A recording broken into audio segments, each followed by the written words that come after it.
नमस्कार दोस्तों। तो जीके जीएस के महत्वपूर्ण प्रश्नों की सीरीज में आपका फिर से स्वागत है। तो देखिए, आज हम जो है महत्वपूर्ण प्रश्नों का जो है अगला भाग लेकर आ गए हैं। तो इसमें हम लोग देखेंगे कि किस तरह के प्रश्न जो है आजकल आप पूछे जा रहे हैं, और इनमें जो महत्वपूर्ण करंट अफेयर्स होने वाले हैं वो भी मैं इसमें सम्मिलित करके लाया हूँ। तो आप लोग से नम्र निवेदन है कि आप हमारी सीरीज को पूर्ण रूप से देखें, और अगर हमारे पुराने सीरीज को आप नहीं देखे हैं तो आप हमारे प्ले लिस्ट में जाकर उसे देख सकते हैं और उसका फायदा उठा सकते हैं। तो पहला प्रश्न की ओर हम बढ़ते हैं दोस्तों, कि किस पशु को राष्ट्रीय विरासत पशु घोषित किया गया है। तो देखिए, आप लोग जानते हैं कि जो हमारा राष्ट्रीय विरासत पशु है वो हाथी को घोषित किया गया है। यदि आप नहीं जानते हैं तो इसे आप नोट कर लेंगे कि हमारा जो राष्ट्रीय विरासत पशु है वो हाथी को घोषित किया गया है। अब जब हाथी की बात करते हैं दोस्तों, तो देखिए, हाथी जो है दोस्तों ऐसा जीव है, यानी हथनी जो है वो सबसे बड़ा बच्चा देने वाली जीव है। इसे भी आप याद रखेंगे। इसके अलावा अगर बात करें सबसे बड़ा स्तनधारी की, तो नीला व्हेल जो होती है दोस्तों, वह जो है सबसे बड़ा जो है स्तनधारी होती है। इसे भी आप याद रखेंगे। ठीक है दोस्तों। और इसके अलावा जो है हाथी का वैज्ञानिक नाम एलिफस मैक्सिमस है। इसे भी आप याद रखेंगे। हमारा अगला प्रश्न है दोस्तों, थायराइड कैसी ग्रंथि है। तो देखिए दोस्तों, जो थायराइड होती है दोस्तों, वह अंतःस्रावी ग्रंथि होती है। ठीक है। अब देखिए, अंतःस्रावी ग्रंथि क्या होती है। ये नलिका विहीन होती है, यानी इसमें कोई नली नहीं होती है। इसके द्वारा स्रावित तरल हार्मोन्स कहलाता है। जो इनके द्वारा स्रावित होता है वो तरल, उसी को हार्मोन्स कहते हैं। ठीक है। जो रक्त द्वारा वितरित होता है, यानी कि एक जगह से दूसरे द्वारा जगह जो है रक्त के द्वारा जाता है। और यह जो है मुख्यतः थायराइड ग्रंथि और पीयूष ग्रंथि होता है, अंतःस्रावी ग्रंथि। तो ये कैसी ग्रंथि है? अंतःस्रावी ग्रंथि। हमारा अगला प्रश्न है दोस्तों, कि पीत का स्राव किसके द्वारा किया जाता है। तो देखिए दोस्तों, ये जो आप पिताशय देख रहे हैं, बहुत लोग इसे मार देंगे, तो पिताशय में जो है जमा होता है। पीताशय में पीत का जमाव होता है, जबकि पीत का स्राव जो है वह यकृत द्वारा होता है। तो 4 नंबर ऑप्शन सही उत्तर हो जाएगा। इसे आप याद रखेंगे। अब यदि कभी कभी पूछा जाता है कि पीत का जो पीएच मान होता है, पीत का वो कितना होता है, तो पीत का जो पीएच मान होता है दोस्तों, वह 7.7 होता है। ठीक है।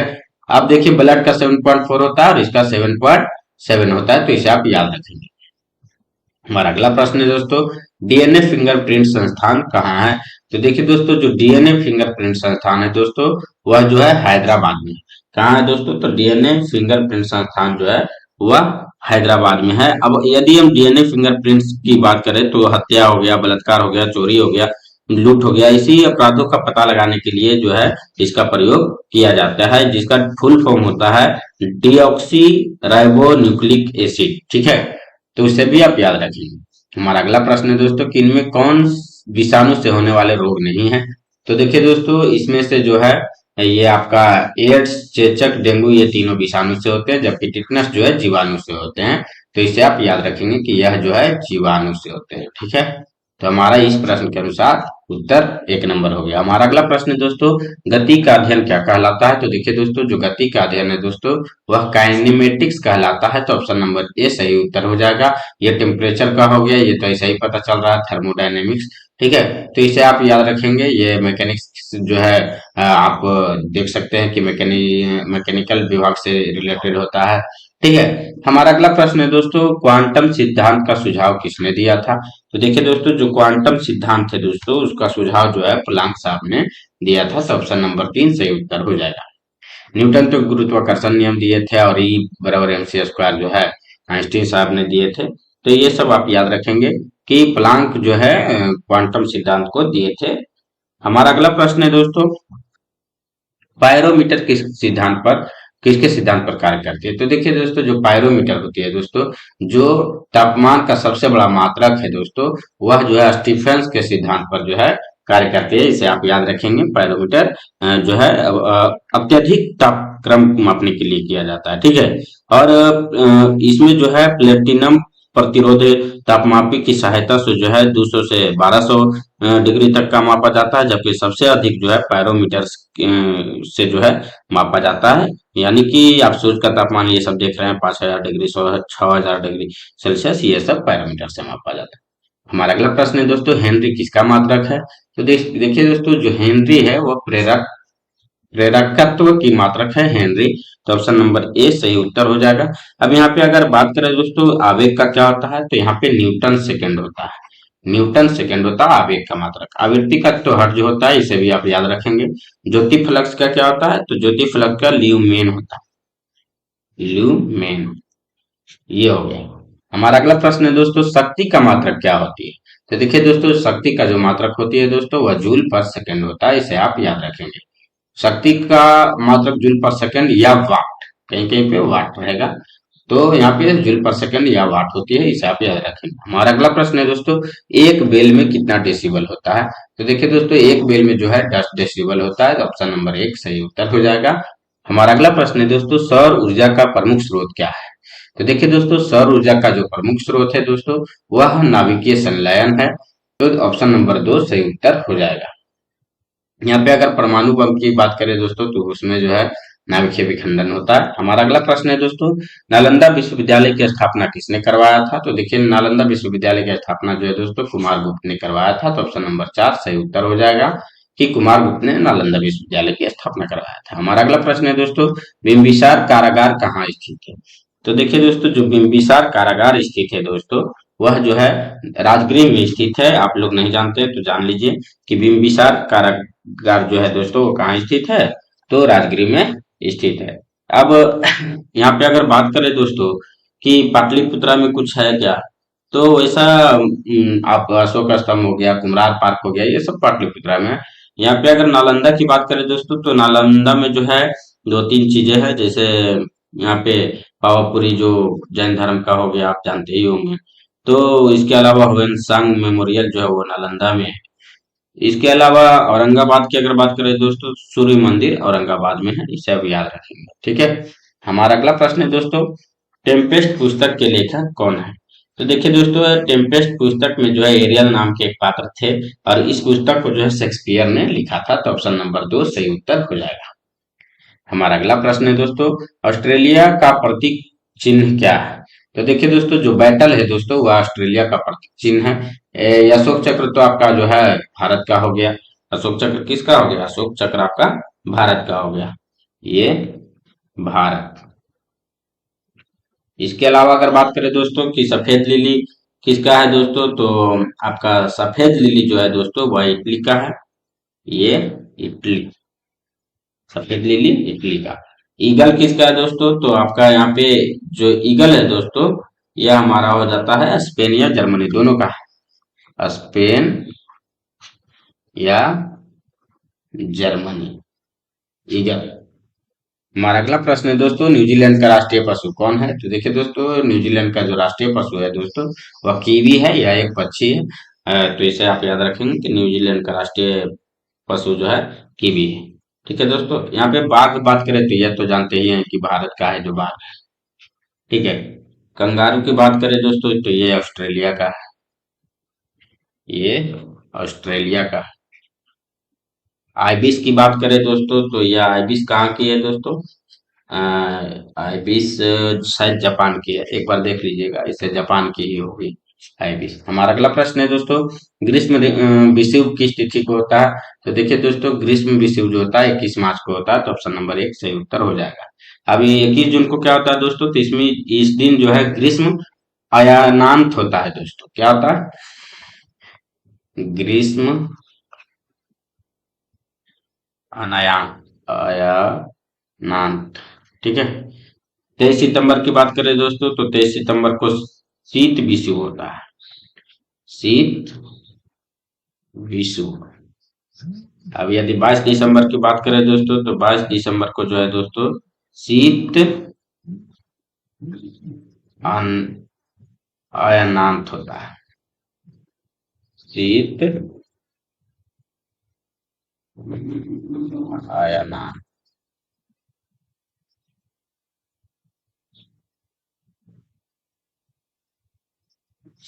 हमारा अगला प्रश्न है दोस्तों इंदिरा गांधी की हत्या कब की गई थी। तो देखिए दोस्तों इंदिरा गांधी की जो हत्या है दोस्तों वह उनके दो बॉडीगार्ड थे उन्हीं के द्वारा किया गया था 31 अक्टूबर 1984 ईस्वी को। तो इसे आप याद रखेंगे कि इंदिरा गांधी की हत्या कब हुई थी, 31 अक्टूबर 1984 ईस्वी को। अब यहाँ पे जो देख रहे हैं दोस्तों 23 जून 1980 इस दिन क्या हुआ था, तो ये दिन जो है संजय गांधी की मृत्यु हुई थी विमान दुर्घटना में। संजय गांधी, जिसकी मृत्यु हुई थी विमान दुर्घटना में।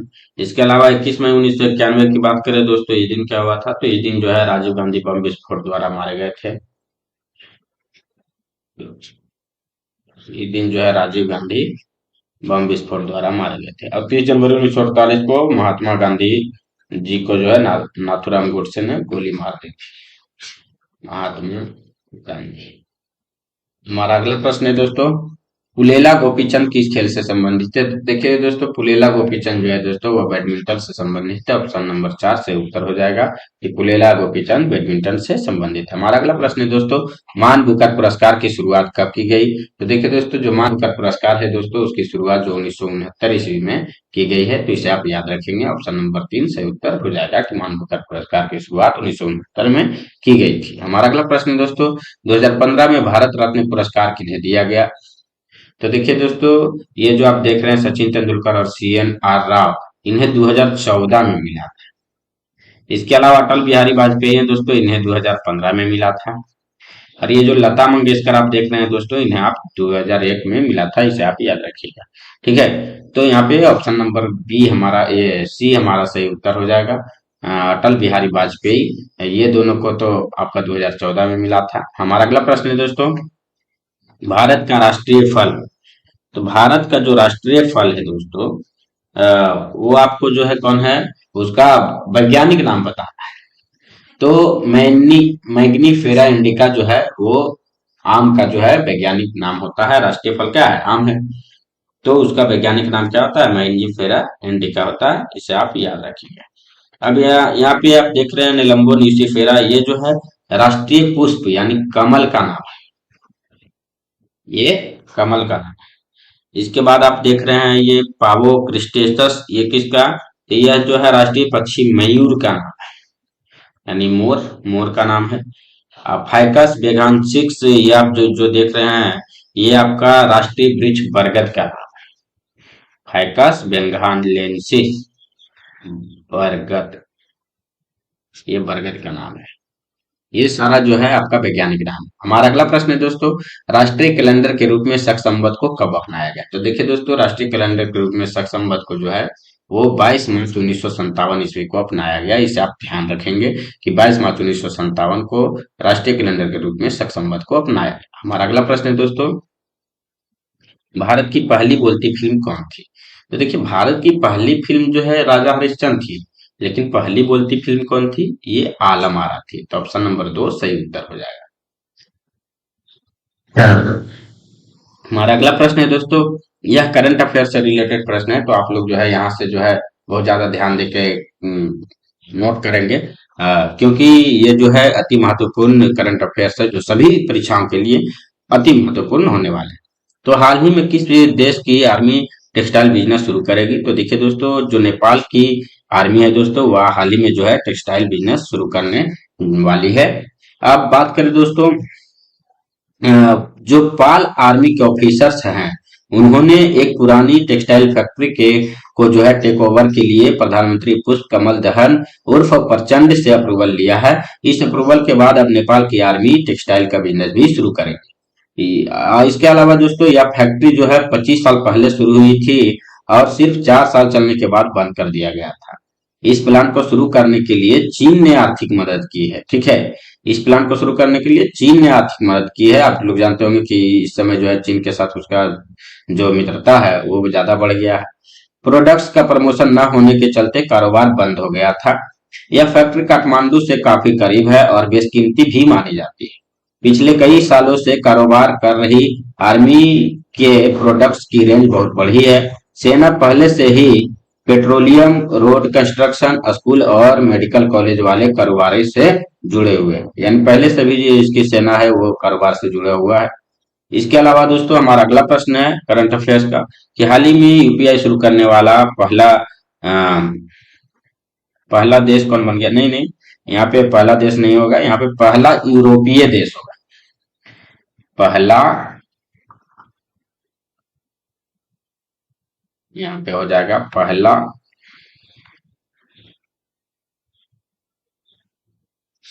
पहला यूरोपीय देश कौन सा है? पहला यूरोपीय देश, ठीक है। तो पहला यूरोपीय देश कौन हो जाएगा इसमें से? तो जो फ्रांस है दोस्तों, या वो पहला यूरोपीय देश हो जाएगा, ठीक है, यूपीआई शुरू करने वाला। अब जब बात कर रहे हैं यूपीआई की, तो 2 फरवरी को भारतीय दूतावास ने फ्रांस में पेरिस के एफिल टावर पर यूनिफाइड पेमेंट इंटरफेस यानी यूपीआई को औपचारिक रूप से लॉन्च किया है। अब लोग यूपीआई के जरिए एफिल टावर के टिकट बुक कर सकेंगे, ठीक है। यानी फ्रांस में ये लॉन्च हो चुकी है। हमारा अगला प्रश्न है दोस्तों कि किस राज्य के मुख्यमंत्री को सर्टिफिकेट ऑफ एक्सीलेंस से सम्मानित किया गया है? तो देखिए, जो पंजाब के मुख्यमंत्री हैं भगवंत मान, उन्हें जो है मुख्यमंत्री को जो उन्हीं को जो है आपको सर्टिफिकेट ऑफ एक्सीलेंस से सम्मानित किया गया है। अब जब बात कर रहे हैं पंजाब की दोस्तों, तो अभी हाल ही में राज्यपाल के पद से इस्तीफा दे दिए हैं। पंजाब के जो राज्यपाल हैं उन्होंने इस्तीफा दे दिए हैं। अभी सभी दुर्घटना हॉटस्पॉट को मैप करने वाला राज्य भी पंजाब बन चुका है। पंजाब के मुख्यमंत्री ने डोर स्टेप सेवाओं के लिए भी योजना शुरू की है। इसके अलावा पंजाब सरकार ने राज्य को नशा मुक्त बनाने के लिए मिशन होप इनिशिएटिव को भी शुरू किया है। पंजाब के नवापिंड सरदार गांव को सर्वश्रेष्ठ पर्यटन गांव का भी पुरस्कार मिला है, इसे भी आप याद रखें। हमारा अगला प्रश्न है दोस्तों, केंद्र सरकार एक साल में अधिकतम कितने लोगों को भारत रत्न से सम्मानित कर सकती है? तो देखिए दोस्तों, जो केंद्र सरकार है वो एक साल में 3 लोगों को अधिकतम जो है भारत रत्न से सम्मानित कर सकती है। अब यदि बात करें दोस्तों, तो अभी जो है 2 व्यक्ति को भारत रत्न हाल ही में दिया गया है। एक लाल कृष्ण लाल कृष्ण अडवाणी जी हो गए, और दूसरा जो है आपका कर्पूरी ठाकुर जी हो गए। इन्हें जो है मरणोपरांत मिला है कर्पूरी ठाकुर जी को। अभी देखिए, लाल कृष्ण अडवाणी 50वें शख्स हैं जिन्हें भारत रत्न दिया गया है। तो इसके अलावा अडवाणी से पहले 23 जनवरी को बिहार के पूर्व मुख्यमंत्री जो है कर्पूरी ठाकुर ठाकुर को जो है भारत रत्न दिया गया था। इसके बाद जो है पूर्व प्रधानमंत्री अटल बिहारी वाजपेयी जी को भी जो है भारत रत्न दिया गया है, और ये बीजेपी के पहले नेता थे जिन्हें भारत रत्न दिया गया था, ठीक है। अभी 2015 में अडवाणी को देश के दूसरे सबसे नागरिक सम्मान पद्म विभूषण से भी जो है नवाजा गया था, यानी सम्मानित किया गया था। तो अभी हाल ही में 2 व्यक्ति को, एक लाल कृष्ण अडवाणी, एक कर्पूरी ठाकुर, ये दोनों को मिला है। हमारा अगला प्रश्न और आखिरी प्रश्न है आज का कि हाल ही में आयोजित खेलो इंडिया यूथ गेम्स 2023 में कौन सा राज्य शीर्ष पर रहा? तो देखिए दोस्तों, इसमें जो है खेलो इंडिया यूथ गेम्स में जो है अभी शीर्ष पर रहने वाला जो राज्य है दोस्तों, वह महाराष्ट्र है।